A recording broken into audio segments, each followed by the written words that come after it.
ایک دفعہ کا ذکر ہے، ایک خوبصورت جنگل میں ایک خرگوش رہتی تھی جس کا نام املی تھا۔ وہ اپنی تیز رفتار اور ہوشیاری کے لیے بہت مشہور تھی۔ اسے پورا دن کھیلنا اور ادھر ادھر چھلانگیں لگانا بہت پسند تھا، لیکن ایک بات تھی جو املی کو اچھی طرح سے نہیں آتی تھی، وہ تھا چیزیں بانٹنا۔ ایک دن جنگل میں چھلانگیں لگاتے ہوئے املی کو ایک درخت کے نیچے مزیدار سرخ سیب ملے۔ ارے واہ، یہ سارے سیب میرے ہیں، میں تو یہ سارے سیب کھا جاؤں گی، وہ خوشی سے بولی اور فوراً سیب کھانے لگی۔ اس وقت ایک کچھوا جس کا نام ڈگو تھا وہاں سے گزرا۔ ہیلو املی، یہ سیب تو بہت مزیدار لگ رہے ہیں، کیا تم مجھے اس میں سے کچھ سیب دو گی؟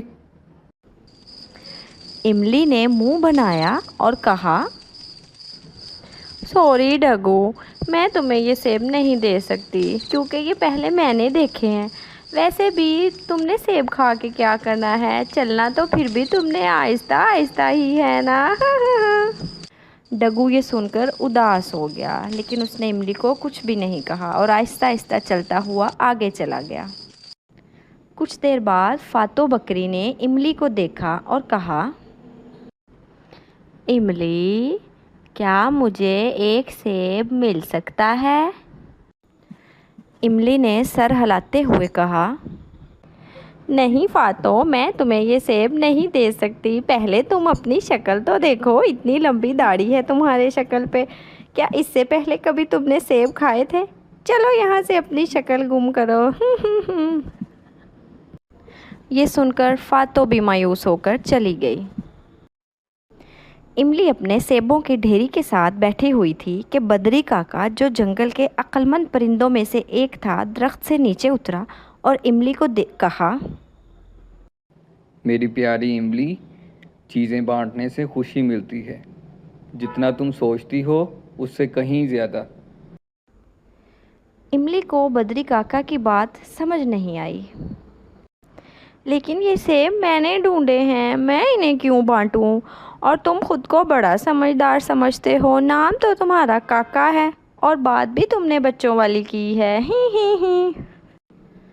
بدری کاکا مسکرا کر بولے، املی، تمہیں ایک راز کی بات بتاؤں؟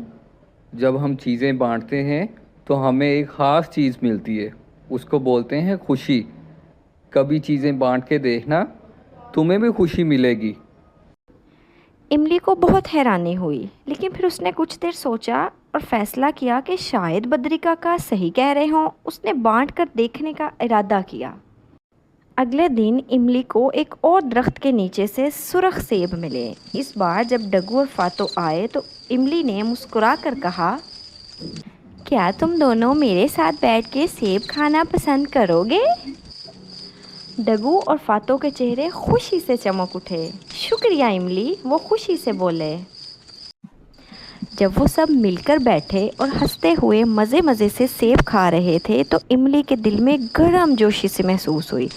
تب اس نے جان لیا کہ بدری کاکا بالکل ٹھیک کہہ رہے تھے، بانٹنے سے بہت خوشی حاصل ہوتی ہے۔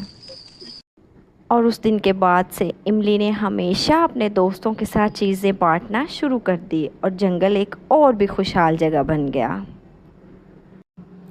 تو ننھے دوستو، اس کہانی سے ہمیں کیا سبق ملا؟ کہ چیزیں بانٹنے سے خوشی ملتی ہے۔